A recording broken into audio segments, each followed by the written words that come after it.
Hey, I'm not sure who exactly needs to hear this, but as somebody that grew up in the church and spent a lot of time just being around, I think one of the things that I'm amazed about right now and growing in my own relationship with the Lord comes from Hebrews 10.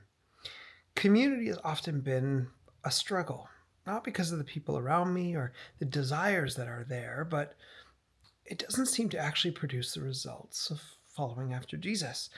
People show up on Sunday, they're in small groups, they do all of these wonderful things, but it's all just a mask.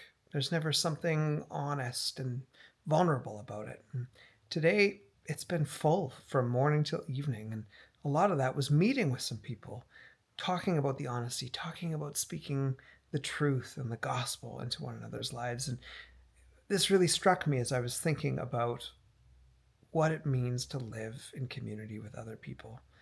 The author of Hebrews is talking about Jesus being our high priest and being a sacrifice once and for all. And then in verse 19 of Hebrews 10, he says this: "And so, dear brothers and sisters, we can boldly enter heaven's most holy place because of the blood of Jesus." And he goes on to talk about just boldly entering into the presence of God and trusting in him because we're clean, we're holy. And then he says this, and this is what really struck me: "Let us hold tightly without wavering to the hope we affirm, for God can be trusted to keep his promise. Let us think of ways to motivate one another to acts of love and good works. Let us not neglect our meeting together as some people do, but encourage one another, especially now that the day of his return is drawing near." He goes on to say, if we keep sinning and we've received the knowledge of truth, then there isn't any sacrifice that's going to cover these sins. Now, why is that so important to me in this juncture? I think often the obedience and the community have never really been tied together. Or not in practice, anyways. We might talk about it. But to really get into community where we can speak gospel to one another, speak truths to one another, hold one another to account, and spur one another on to good works. That this is not just up here, it's not just about what I believe, but it's about my life and how I live that out. Changes everything. You know, Jesus didn't just come and he didn't just teach.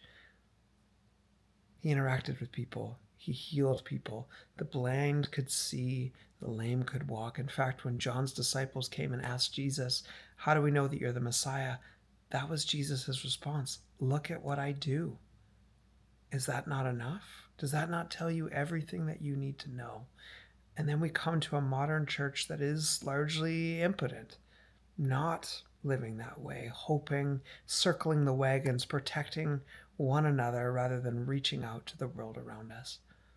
Maybe it's time to spur one another on to good works, to teach and focus on the things that matter about what we think, but allow that to drive our actions in our community, in the way we love those around us, and moving forward. Maybe for you, that's a radical change. For our community, that has transformed everything that we do. That's one of our guiding principles.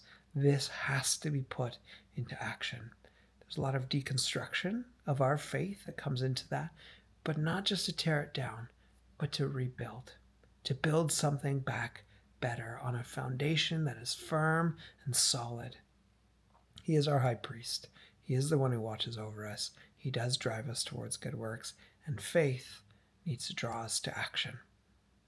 Maybe for your community, it's time to look around and say, what action is God calling me to today? God bless you as you move on that path.